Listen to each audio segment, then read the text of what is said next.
फिर के एक और लेक्चर में आपका स्वागत है। जो भी हम रोज़ाना बात करते हैं, उसमें हमारी मेन मकसद जो है वो ये रहता है कि आपको कोई भी टॉपिक को एक एंटायरिटी में समझाने की कोशिश की जाए, जिसकी वजह से आपकी जो कंसेप्चुअल क्लैरिटी है वो इमर्ज हो और इसी के साथ आप प्रीलिम्स, मेंस या इंटरव्यू उनमें कोई भी कंसेप्ट को समझने में या उसके आंसर देने में, कोई भी ओपिनियन बिल्डअप करने में आपको काफ़ी मदद मिल जाए। इसलिए हमारी ये कोशिश रहती है। रोज़ाना की रोज़ाना 2 या 3 टॉपिक्स को हम बहुत ही अ मतलब डेप्थ में समझने की कोशिश करते हैं और उतना ही डेप्थ जो कि एक जनरल स्टडीज के पेपर के लिए सही हो और एक कहते हैं ना कि भाई नॉन सिटीजन यानी एक तरह से KNOWN यानी एक इन्फॉर्म्ड सिटीजन की तरह आप किसी भी टॉपिक को समझ पाए, हमारी यह अप्रोच रहती है। आज हम जिन टॉपिक के बारे में बात करेंगे, पहला होगा भारत और न्यूजीलैंड के बीच में जो बढ़ती हुई साझेदारी है और जिस हिसाब से इसको स्ट्रेटेजिक पार्टनरशिप पर एलिवेट किया गया है। इंडिया और ऑस्ट्रेलिया के बीच में जो पार्टनरशिप है उसमें कौन-कौन से फ्रेमवर्क्स हैं? न्यूक्लियर यूरेनियम अगर हमें मिल रहा है तो उसका क्या बेनिफिट रहेगा? भारत का न्यूक्लियर प्रोग्राम जो कि 100 गीगावाट बाय 2047 हम क्लीन एनर्जी की तरफ जो मूव करना चाहते हैं उसमें कैसे वो कंट्रीब्यूट करेगा? प्राइम मिनिस्टर ने जो क्रिकेट की एनालॉजी वहाँ पर दर्शाई, टी20 के बारे में बात करी, वनडे के बारे में बात करी और टेस्ट क्रिकेट के बारे में बात करी। टेस्ट क्रिकेट का जो डेप्थ है, उन्होंने समझाया कि भाई कैसे इंडिया और ऑस्ट्रेलिया की जो रिलेशनशिप है, वह उस टेस्ट क्रिकेट के डेप्थ के बराबर है। हम बात करेंगे पांचना डैम, एक तरह से ऐसा एक और मतलब सोशियो पॉलिटिकल कॉन्फ्लिक्ट का पॉइंट जो कि राजस्थान में सॉल्यूशन के कगार पर है। इसलिए हम बात करेंगे क्योंकि इंटर स्टेट रिवर्स या इंट्रा स्टेट जो मतलब डिस्प्यूट्स हैं, चाहे वो डैम के वाटर के हों, इरिगेशन के डिफरेंसेस हों, वो कैसे एक लार्जर लेवल पर हमारे नेशन का जो प्रोग्रेस है, नेशनल अपलिफ्टमेंट है या नेशन बिल्डिंग है, उसको कैसे इम्पैक्ट कर सकता है। पीस या हार्मनी या लॉ एंड ऑर्डर के लिए भी कैसे एक मतलब दिक्कत वो खड़ी कर सकता है, इन सब के बारे में बात होगी। तो सबसे पहले हम इंडिया और न्यूज़ीलैंड के बारे में बात करते हैं, जहाँ पर दोनों देशों के बीच में जो पार्टनरशिप है, उसमें 18 पैक्ट्स हुए हैं। डिफेंस, ट्रेड और सिक्योरिटी में यह 18 ट्रेड हुए 18 मतलब पैक्ट साइन हुए हैं। दोनों देशों ने रोड मैप टुवर्ड्स 2030 यानी 2030 तक हमारी साझेदारी को हम कैसे आगे लेके जाएँ, उसके बारे में बात हुई है। कई और महत्वपूर्ण जो उसके पहलू सामने आए हैं, वह दोनों देशों की जो रिलेशनशिप है, उसको स्ट्रेटेजिक पार्टनरशिप पर एलिवेट करना। स्ट्रेटेजिक पार्टनरशिप जब भी आप समझते हैं किसी भी देश के बारे में, तो आप उसको ऐसे समझिए कि both these countries now will work together और उनके जो भी कॉमन एरियाज़ ऑफ इंटरेस्ट हैं, अब उनको जो है वो सबसे पहले टच करेंगे। कोशिश उनकी रहेगी कि वेरियस जो फ़ील्ड हैं, वहाँ पर उनकी एक तरह से समान सोच हो, समान अगर नहीं भी हो पाए तो ज़्यादा डिफरेंसेस उनके बीच में ना हो। तो एक तरह से रिलेशनशिप को और ज़्यादा इम्पोर्टेंस या सिग्निफिकेंस प्रोवाइड करने की कोशिश की जाती है, जब भी कोई भी कंट्री किसी भी कंट्री का स्ट्रेटेजिक पार्टनर बनता है। तो रोड मैप जो 2030 है उसके तहत 18 पैक्ट साइन हुए हैं। ये पैक्ट कौन से हैं मैं आपको बताऊँगा। 6 पिलर इसके हैं। पॉलिटिकल और डिप्लोमैटिक एंगेजमेंट को बढ़ावा देना, डिफेंस और सिक्योरिटी के एंगेजमेंट को बढ़ावा देना, इसी तरीके से ट्रेड और इकोनॉमिक कोऑपरेशन को बढ़ावा देना, पीपल, कल्चर और स्पोर्ट्स को बढ़ावा देना, एजुकेशन, साइंस और टेक्नोलॉजी और इसी के साथ रीजनल और मल्टीलैटरल जो कोऑपरेशन है, उसको भी आगे लाना। बायलैटरल ट्रेड 2030 तक करीबन-करीबन $7 बिलियन न्यूजीलैंड की वो अचीव हो पाए, यह गोल जो है दोनों देशों ने निर्धारित किया है। दोनों देशों के बीच में डिफेंस और सिक्योरिटी के एस्पेक्ट में अगर हम बात करते हैं, तो मैरीटाइम सिक्योरिटी डायलॉग के साथ में नेवल एक्सरसाइजेस और इसी तरीके से दोनों देश की नेवीज़ को लॉजिस्टिक सपोर्ट कैसे प्रोवाइड किया जा सके, आर्म्ड फोर्सेस के लिए जो है वो कोऑपरेशन और कैसे बढ़ाया जा सके, हाइड्रोग्राफी का कोऑपरेशन कैसे बढ़ाया जा सके, इसके बारे में बात हुई है। ये मैं कीवर्ड आपको इसलिए बता रहा हूँ because that will help you to write answer, that will also help you to identify if something like that is asked in a prelims examination and you can then pick up a right option in your prelims examination. इसी तरीके से counter terrorism जो joint working group है, उसके बारे में भी दोनों देशों की जो है वार्ता हुई। ट्रेड और इकोनॉमी के एस्पेक्ट में फ्री ट्रेड एग्रीमेंट जिसमें कि 2030 तक जो बायलैटरल ट्रेड करीबन 7 बिलियन न्यूजीलैंड की डॉलर्स अचीव करने का टारगेट रखा गया है, जिसमें 2 चीज़ों के बारे में 3 चीज़ों के बारे में टैलेंट की मोबिलिटी, इन्वेस्टमेंट के प्रमोशन और टेक्नोलॉजी के कोऑपरेशन के बारे में भी बात कही गई है। एग्रीकल्चर में डेयरी के एस्पेक्ट में, एनिमल हस्बेंड्री के एस्पेक्ट में और कीवी जो फ्रूट सेंटर ऑफ एक्सीलेंस जो कि नागालैंड और उत्तराखंड में एस्टेब्लिश किए जाने की बात है, यहाँ पर भी जो है बात हुई। स्पोर्ट्स के लिए joint action plan, disaster management का cooperation, cultural cooperation, maritime heritage, Antarctica का रिसर्च, ग्लोबल बायोफ्यूल अलायंस इस रोड मैप के भी हिस्सा हैं। तो आप जब भी इसके एस्पेक्ट के बारे में बात करते हैं, तो ये समझ में आना चाहिए।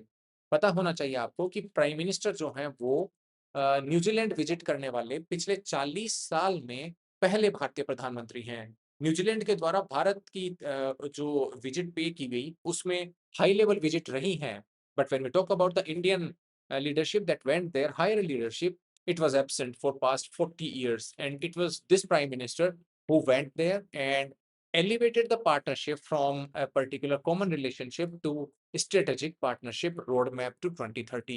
तो यह जो है एक तरह से स्ट्रक्चर्ड रोड मैप प्रोवाइड करता है भारत और न्यूजीलैंड की पार्टनरशिप को। आपको ये भी पता होना चाहिए कि भारत जो है वो फ्री और ओपन इंडो पैसिफिक के ऊपर ध्यान दे रहा है, जहां पर फ्रीडम ऑफ नेविगेशन को मेंटेन किया जा सके। जो लाइक माइंडेड कंट्रीज हैं, डेमोक्रेसीज हैं, उनके साथ भारत जो है एक ग्रुपिंग बनाने की कोशिश कर रहा है। दैट इज ग्रुपिंग जो है वो ऐसा नहीं कि किसी कंट्री के इंटरेस्ट के अगेंस्ट कार्य कर रही है। ये जो ग्रुपिंग है वह पॉजिटिव एस्पेक्ट में कार्य करना चाहती है। पॉजिटिव एस्पेक्ट का मतलब है चाहे वो सप्लाई चेन की रेजिलियंस हो, चाहे वो डिजास्टर मैनेजमेंट के लिए काम किया जाना हो, चाहे वो जो मेरीटाइम रूट्स हैं जहां से ट्रेड पास होता हो, उनको एक तरह से सिक्योर बनाना हो। किसी भी एक कंट्री के द्वारा वहां पर एक्सपेंशनिस्ट काम नहीं किया जाए, यानी विस्तारवादी नीतियां नहीं अपनाई जाए, इसके बारे में कोशिश करना हो, तो जो है भारत की अप्रोच वहां पर रही है। ट्रेड और कॉमर्स के फील्ड में, एग्रीकल्चर, टेक्नोलॉजी और स्पोर्ट्स और टूरिज्म के फील्ड में भी जो है दोनों देशों ने अब एक रोड मैप जो पास किया है, उसमें न्यूजीलैंड के जो डेयरी सेक्टर है और उसमें जो टेक्नोलॉजिकल उनकी एडवांसमेंट है वो भारत को कैसे एक तरह से मिल सकती है, और भारत के भी किसान हों, चाहे वो लाइवलीहुड जो हमारी इसके ऊपर डिपेंडेंट है, उसके लिए जो है बड़ा एक मतलब कोऑपरेशन का माध्यम खोलती है। इसी तरीके से जैसे मैंने आपको बताया कि कैपेसिटी बिल्डिंग और नॉलेज शेयरिंग के, जहां पर नेशनल इमरजेंसी जो मैनेजमेंट एजेंसी न्यूजीलैंड की है और national disaster management authority Bharat की है, उनके बीच में आपस में कैपेसिटी बिल्डिंग और नॉलेज शेयरिंग पर काम होगा, जिसकी वजह से वो नॉलेज को शेयर करके जो भी मतलब प्रिपेयर्डनेस है डिजास्टर के बारे में, उसका रेस्पॉन्स है, उसका रेजिलियंस, उस पर काम करें। इसी तरीके से जो टूरिज्म के फील्ड में है, वहां पर टू वे टूरिज्म को प्रमोट किया जाएगा और पीपल टू पीपल एक्सचेंजेस को भी बढ़ावा दिया जाएगा, जिसकी वजह से इकोनॉमिक ग्रोथ बढ़ सके और टूरिज्म सेक्टर में हम एम्प्लॉयमेंट भी क्रिएट कर पाए। अगर बात करते हैं नेशनल मेरीटाइम हेरिटेज कॉम्प्लेक्स, जो कि लोथल गुजरात में और न्यूजीलैंड के मेरीटाइम म्यूजियम में, तो दोनों के बीच में म्यूजियम का कोलेब्रेशन, नॉलेज एक्सचेंज, डिजाइन और मेंटेनेंस के नो हाउ, ये भी शेयर करने के बारे में बात हुई है, जिसकी वजह से इंडिया का जो मेरीटाइम हेरिटेज है उसको एडवांसमेंट मिलेगा और कल्चरल टूरिज्म को भी बढ़ावा मिलेगा। दोनों के दोनों देशों ने जो है वो अपॉर्चुनिटीज और मार्केट एक्सेस जो है बिजनेसेस के लिए, उसको बढ़ाने के ऊपर ध्यान दिया है, जिसकी वजह से यूथ के लिए जो है वो एक नया और एम्प्लॉयमेंट का साधन क्रिएट हो, जिसकी वजह से दोनों देशों के जो इकोनॉमिक एंगेजमेंट है उनमें भी और एडवांसमेंट आए। इसी तरीके से मेरीटाइम सिक्योरिटी डायलॉग जो एस्टेब्लिश किया गया है, उसका मतलब साफ है कि कैसे कोऑपरेशन, कोऑर्डिनेशन और इंफॉर्मेशन एक्सचेंज को बढ़ावा दिया जा सके मेरीटाइम सिक्योरिटी के डोमेन में। यह जो है मेरीटाइम सिक्योरिटी के कोऑपरेशन को बढ़ावा देने के लिए, जिसकी वजह से मेरीटाइम जो इश्यूज है, क्योंकि आपको पता होगा भारत की बाउंड्री करीबन 7,500 किलोमीटर लॉन्ग बाउंड्री है, और न्यूजीलैंड की भी अगर हम ये बात करें तो दोनों ही देश जो हैं वो वाटर बेस्ड जो सर्विसेज हैं, ब्लू इकोनॉमी है, और उनके साथ में जो चैलेंजेस हैं उनके बारे में, जो उनके कॉमन इंटरेस्ट हैं, उनको सिक्योर करना चाहते हैं, और मेरीटाइम इश्यूज जो दोनों देशों के बीच में आ सकते हैं, उनको भी, उनके बारे में एंगेजमेंट को दोनों देश बढ़ाना चाहते हैं।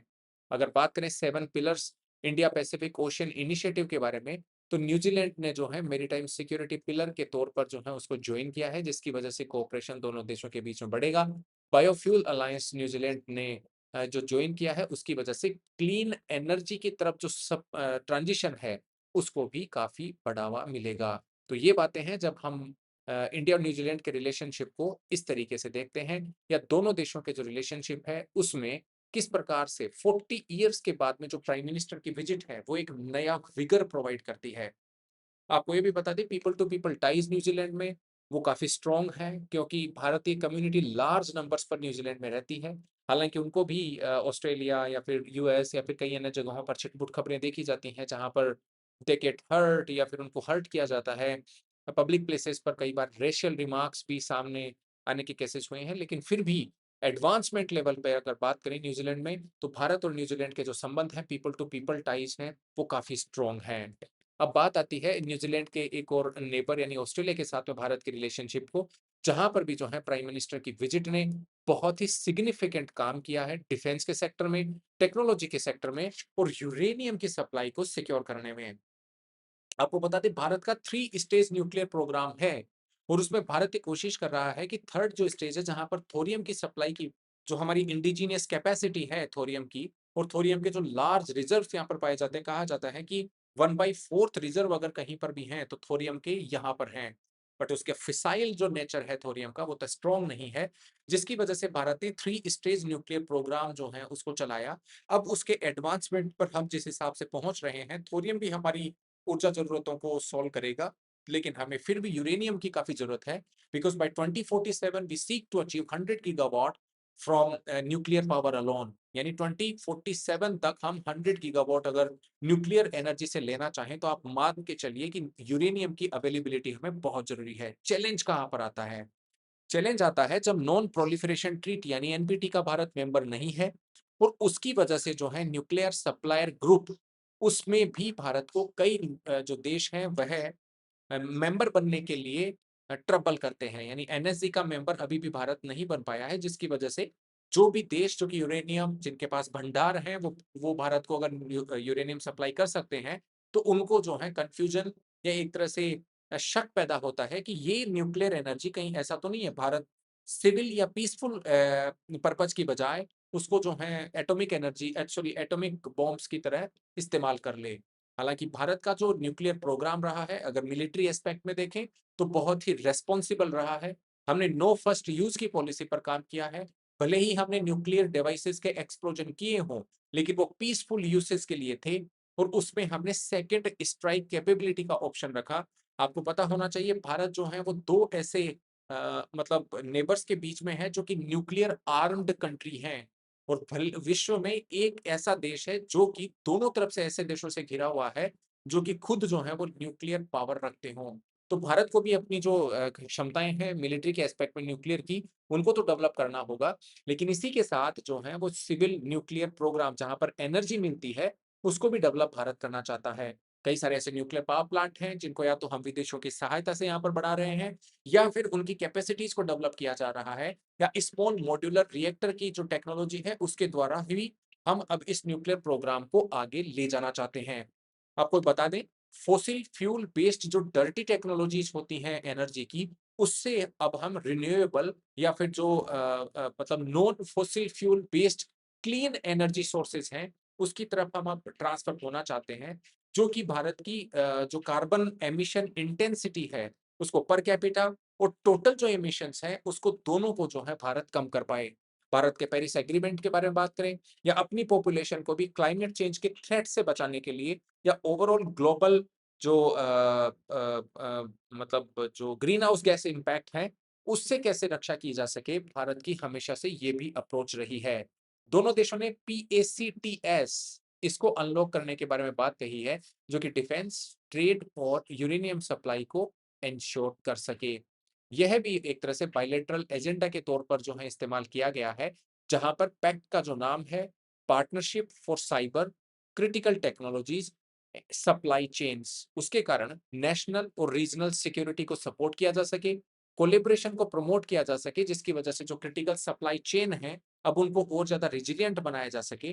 कोलैबोरेशन को जो है क्रिटिकल टेक्नोलॉजीज में बढ़ाया जा सके। साइबर सिक्योरिटी या डिजिटल जो रेजिलियंस है, आजकल डिजिटल आधारित जो अर्थव्यवस्थाएँ हैं, उसमें बहुत बड़ा रोल प्ले करता है। आपको समझ में आना चाहिए कि डिजिटल रेजिलियंस जो है, वो कंट्रीज़ के लिए कितना इम्पोर्टेंट हो जाता है, क्योंकि आए दिन साइबर सिक्योरिटी की वजह से जो देश के अहम इंफ्रास्ट्रक्चर भी होते हैं, वह भी संदेह के दायरे में होते हैं, वह भी अटैक के एक तरह से खतरे में हमेशा रहते हैं। चाहे वो रेलवे नेटवर्क्स हो, चाहे वो एयरलाइन्स हो, चाहे वो आपके फाइनेंशियल सिस्टम हो, चाहे वो बैंकिंग की सर्विसेज़ हों, चाहे वो आपके पॉलिटिकल एडमिनिस्ट्रेशन हो, ये सब आजकल जो है वो ज़्यादातर डिजिटल सेवाओं से चल रहे हैं। इसलिए cyber security becomes a very important factor to collaborate on और उसी की वजह से जो पैक्ट है वह क्रिटिकल मिनरल्स के कोऑपरेशन को भी बढ़ावा देगा। आपको बता दें क्रिटिकल मिनरल्स जो हैं वो आगे आने वाले समय में जो फ्यूचर टेक्नोलॉजीज हैं, बैटरी आधारित जो व्यवस्थाएं हैं, इलेक्ट्रॉनिक व्हीकल इंडस्ट्री है या फिर इलेक्ट्रॉनिक्स की इंडस्ट्री है, उसमें काफ़ी सिग्निफिकेंट रोल प्ले करने वाला है। लेकिन इसकी जो सप्लाई चेन देखें, तो वह चाइना सेंट्रिक ज़्यादा है, जहाँ पर चाइना ने या तो खुद में या फिर अन्य प्रदेशों में जो हैं, वो इसमें इन्वेस्ट किया और वहाँ में जो भी उन्होंने सिक्योरिटी एक तरह से अपने जो फ्यूचर था, उसको सिक्योर करने का काम किया। तो भारत जैसे अन्य देश भी अब इन क्रिटिकल मिनरल्स की सप्लाई को लेकर के एक तरह से उसको डाइवर्सिफ़ाई करना चाहते हैं और इनके लिए जो है भारत और ऑस्ट्रेलिया ने एक मेजर काम यहाँ पर किया है। 2014 का जो India Australia civil nuclear agreement हुआ था, अब उसमें यूरेनियम की सप्लाई भारत को एन्श्योर होगी और इसकी वजह से यूरेनियम जो है वो ऑस्ट्रेलिया से भारत आएगा और इसकी वजह से भारत को जो फ़ायदा होगा वो ये कि यूरेनियम का एक रिलायबल और क्रेडिबल सोर्स तो मिलेगा ही, लेकिन ऑस्ट्रेलियन मार्केट्स में भी चूँकि भारत को वो यूरेनियम बेचा जाएगा, इसलिए वहाँ पर जो है अपॉर्च्युनिटीज़ क्रिएट होंगी और वहाँ पर भी लोगों को इकोनॉमिक अपॉर्च्युनिटी के साथ में एम्प्लॉयमेंट जनरेशन भी हो पाएगा और लार्जली अगर हम देखें तो जो क्लीन एनर्जी की तरफ हमारा माहौल है उसको भी जो सपोर्ट मिलेगा। दोनों देश भारत की न्यूक्लियर सप्लायर ग्रुप्स की मेंबरशिप के लिए एक तरह से उन्होंने सपोर्ट दर्ज किया और कहा कि पीसफुल पर्पसेस के लिए और इंटरनेशनल जो एटॉमिक एनर्जी एजेंसी के सेफगार्ड के तौर पर यह यूरेनियम भारत को ट्रांसफर किया जाएगा। तो ये जितने भी जो एक्सचेंजेस हैं वह हमारी रिलेशनशिप को और ज्यादा म्यूचुअली डीप ट्रस्टफुल बनाते हैं। ऐसा नहीं है कि भाई मान लो अगर भारत के ऊपर उनका भरोसा नहीं होता, तो फिर यूरेनियम की सप्लाई क्यों होती? Because uranium is a matter which is now becoming a very, very hot point between US and Iran. How many times US and Israel have attacked Iran in the past 1 year? अगर बात करें जून पिछले साल भी, तो 12 दिन के आसपास का जो वॉर चला उसमें बी-2बी बॉम्बर एयरक्राफ्ट से जो ईरान की न्यूक्लियर फैसिलिटीज़ पर अटैक किया गया था या अभी भी अगर बात करें 14 पॉइंट मेमोरेंडम ऑफ अंडरस्टैंडिंग जो कि यूएसए और ईरान के बीच में साइन हुआ और उसमें भी यूरेनियम के बारे में जो बात हुई कि भई जो एनरिच्ड यूरेनियम है ईरान का, वो कैसे यूटिलाइज़ करेगा ईरान या उसका क्या करेगा? हालाँकि उसके बारे में कई बार ये खबरें आई कि डिफरेंसेस हैं दोनों देशों के बीच में। तो यूरेनियम जो है एक तरह से दोनों देशों के बीच में तभी सप्लाई हो सकता है when there is a deeper mutual trust and when the countries are thinking to deepen their relationship in multiple aspect. अगर बात करें अर्जेंट रिफॉर्म्स की यूनाइटेड नेशन सिक्योरिटी काउंसिल की, तो भारत की जो परमानेंट मेंबरशिप के लिए वहाँ पर एक तरह से जो डिज़ायर है, भारत चाहता है कि भई वर्ल्ड की लार्जेस्ट ह्यूमैनिटी को यूनाइटेड नेशन सिक्योरिटी काउंसिल में परमानेंट सीट मिलनी चाहिए। ऑस्ट्रेलिया ने उसका भी सपोर्ट वापस से दोहराया और कहा कि टेररिज्म भी उसके ही खिलाफ जो है दोनों देश कोऑपरेशन करके आगे बढ़ सकते हैं और चाहे वो पहलगाम हो, चाहे ऑस्ट्रेलिया चाहे वो बॉन्डी बीच हो, इन पर जो भी टेररिज्म हुआ, उसके जो भी परपेट्रेटर्स हैं, उनको जस्टिस पर ला करके खड़ा करना चाहिए। यूनाइटेड नेशन सिक्योरिटी काउंसिल की 1267 जो सैंक्शंस कमिटी है, उसके बारे में भी जो है, जो भी टेररिस्ट ये कोशिश कर रहे हैं टेररिज्म फैलाने की, इन्होंने टेररिस्ट जो एक्टिविटीज़ कंडक्ट की हैं, उनको यूनाइटेड नेशन सिक्योरिटी काउंसिल की 1267 कमिटी के तहत भी लिस्ट करने के बारे में दोनों देशों का जो है वो विचार रहा है। बात करें इंडो पैसिफिक की, तो इंडो पैसिफिक जो है दोनों देशों के बीच में अब रिलेशनशिप का एक नया आयाम खड़ा कर रहा है, जहां पर इंडो पैसिफिक की जो डॉक्ट्रिन है जिसकी वजह से free and open Indo Pacific जो कि सबके लिए एक प्रॉस्पेरियस और एक पीसफुल ओशियन की तरह काम करे रादर देन कंटेस्टेड वाटर्स की, तो उसको भी प्रमोट किया जाएगा। बात करें दोनों देशों के बीच में common economic cooperation and trade agreement की, तो जो कि रिकॉर्ड टाइम में 2022 में साइन हुआ था, उसको उससे जो है इकोनॉमिक टाइज़ को काफ़ी बढ़त मिली है और इसके बाद में एक्सपोर्ट इंडिया से ऑस्ट्रेलिया में डबल हो चुके हैं और दोनों देशों में जो बिज़नेसेस हैं, उनको नया मार्केट एक्सेस प्राप्त हुआ है। अब एक तरह से इसको और ज़्यादा कॉम्प्रिहेंसिव इकोनॉमिक कोऑपरेशन एग्रीमेंट उसका अर्ली कंक्लूजन कैसे हो जाए, इसके बारे में भी बात हो रही है, जिसकी वजह से दोनों देशों की जो इकोनॉमिक कोऑपरेशन है, उसको और ज़्यादा स्ट्रेंथन किया जा सके। करीबन-करीबन $500 मिलियन ऑस्ट्रेलियन सुपर जो कि लार्जेस्ट पेंशन फंड है, वह भारत के नेशनल इन्वेस्टमेंट और इंफ्रास्ट्रक्चर फंड में निवेश करेगा, जिसकी वजह से भारत की जो इंफ्रास्ट्रक्चर एक्टिविटीज़ हैं या लॉजिस्टिक की कॉस्ट को कंट्रोल करने के लिए भारत जो इंफ्रास्ट्रक्चर बिछाना चाहता है, उसको भी काफ़ी मदद मिलने वाली है। तो ये सारे के सारे वो पॉइंट हैं जो कि आपको पता होना चाहिए how a relationship between India and Australia is now getting deeper in the fields of nuclear energy, maritime security, and critical minerals. And key outcome of the meeting has been an agreement on the civil nuclear energy that is supposed to facilitate the supply of uranium from Australian markets to Indian markets.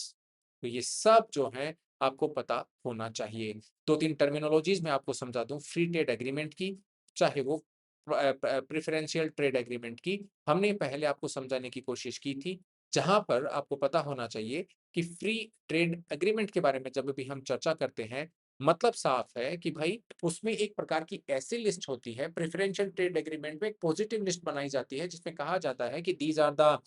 specific commodities on which या services on which the taxes will not be या tariff जो है वो नहीं लगाए जाएंगे। लेकिन free trade agreement में वो नेगेटिव लिस्ट बनती है, यानी एक तरह से पॉजिटिव लिस्ट की बजाय एक नेगेटिव लिस्ट बनाई जाती है कि ये आइटम नहीं है। तो एक तरह से प्रिफरेंशियल ट्रेड एग्रीमेंट की बजाय फ्री ट्रेड एग्रीमेंट का जो दायरा रहता है वह काफी ब्रॉड रहता है, और उसमें जो है दोनों देशों के बीच में एक तरह से कोऑपरेशन और ज्यादा ओपन, ट्रांसपेरेंट और म्यूचुअल हो जाता है।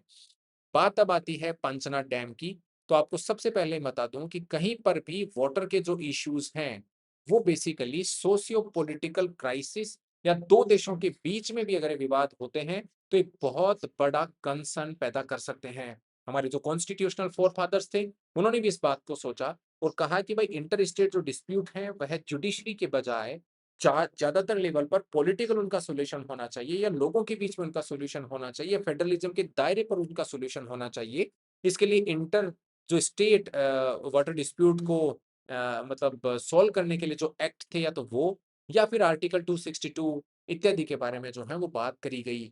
ऐसा ही एक मुद्दा राजस्थान के करौली जिले में भी आया, जहां पर जो है नहरों में पानी छोड़ने या जो सिंचाई का मुद्दा था वह एक बड़े आंदोलन और एक सामाजिक विवाद के तौर पर देखा गया। 20 साल के करीबन जो है ये पुराना विवाद है, और ये एक तरह से एक टेंशन का पॉइंट बन रहा था, जहां पर डेकेड लॉन्ग जो वाटर डिस्प्यूट था राजस्थान के करौली डिस्ट्रिक्ट का जो पंचना डैम, अब जो है वो धीरे धीरे एक तरह से अगर कहा जाए तो सॉल्यूशन की तरफ बढ़ रहा है। यह बेसिकली एक फाइट इरिगेशन की बजाय इसको आप सोशल पॉलिटिकल टेंशंस को बढ़ावा देने का दीजिए, जहां पे राजस्थान की दो इन्फ्लुएंशियल कम्युनिटीज गुजर और मीना कम्युनिटीज, इनके बीच जो सेक्शंस हैं, इनके जो है कई सारे सेक्शंस के बीच में आपस में एक तरह से डिस्प्यूट या टेंशंस बिल्ड हो रही थी। ये one of the most contentious rural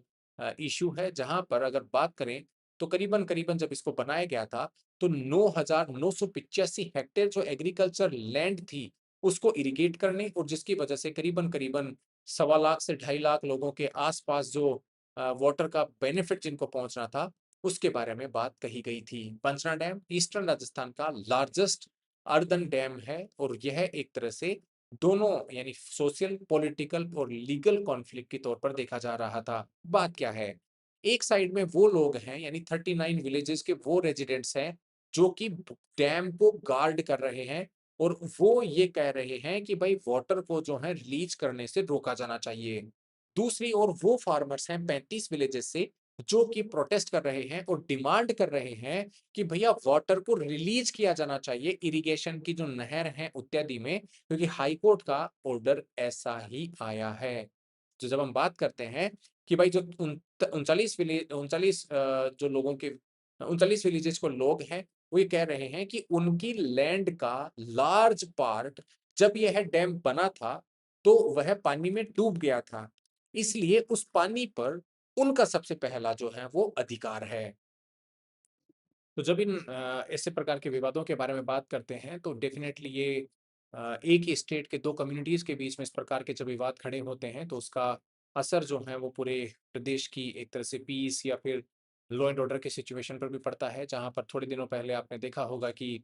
the conflict actually became came on the roads itself, और उसकी वजह से रोड जैमिंग की इंसिडेंट हुई। तो ये मतलब पंचना डैम को हाई कोर्ट के ऑर्डर के बाद में और एडमिनिस्ट्रेशन की एक कहते हैं ना कि भई बहुत ही अलर्टनेस की वजह से यह मैटर अब सॉल्यूशन के कगार पर है, जहाँ पर दोनों कम्युनिटीज़ के बीच में आपस में जो डिफरेंसेस हैं, उनको सॉर्ट आउट करने की कोशिश की जा रही है।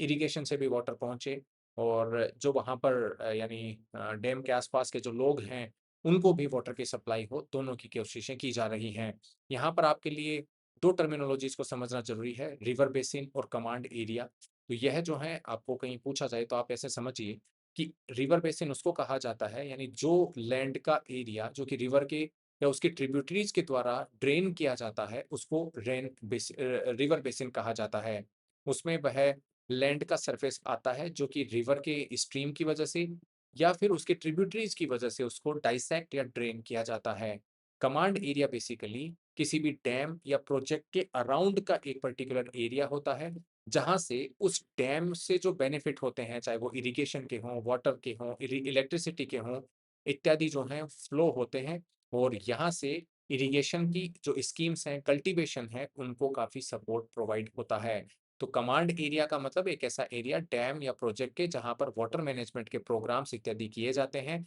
और रिवर बेसिन का मतलब ये है जो कि वाटर उस पर्टिकुलर लार्ज रिवर के द्वारा जो भी ड्रेन होता है। तो ये एक बेसिक हाइड्रोलॉजिकल यूनिट है जिसमें वाटर रिसोर्सेज के डेवलपमेंट और उसके लिए प्लानिंग हाइड्रोलॉजिकल यूनिट के लिए प्लानिंग की जाती है रिवर बेसिन में। जबकि command area basically water management की प्रैक्टिसेस को और ज़्यादा एफिशिएंट बनाने जिसकी वजह से एग्रीकल्चर प्रोडक्टिविटी और ज़्यादा ऑप्टिमाइज़ हो सके और सोशियो इकोनॉमिक कंडीशंस जो हैं वो फार्मर्स की इम्प्रूव हो सके, उस पर काम होता है। तो फिलहाल आज हम यहीं पर रुकेंगे। अगर आपको ये लेक्चर अच्छा लगता है तो आप हमें लाइक कर सकते हैं, कमेंट करके बता सकते हैं। जिस भी मुद्दे पर आपको हमसे टॉपिक बनवाना हो, आप हमसे वो भी कमेंट सेक्शन में बता सकते हैं। फिलहाल के लिए हम यहीं रुकेंगे। Thank you very much.